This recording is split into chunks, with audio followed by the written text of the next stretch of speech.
Pahirapan na naman ang pagbiyahe ng mga motorista sa iba't ibang bahagi ng Metro Manila kagabi dahil sa pagbuhos ng malakas na ulan.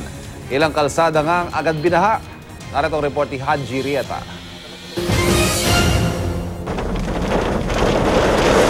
Nahirapang bumiyahe ang mga motorista sa bahaging ito ng Santa Cruz, Maynila.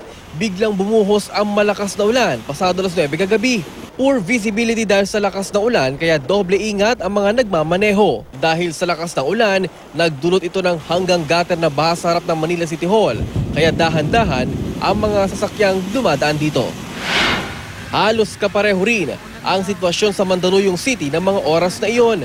Naperwisyo ang mga motorista, bumigat ang daloy ng trapiko, partikular sa EDSA northbound. Maluwag naman ang southbound lane ng EDSA bagamat ang ilang pasahero sumilong muna sa ilalim ng overpass dahil sa lakas ng ulan. Sa Quezon City naman, mabilis din naipon ang tubig sa mga kalsada.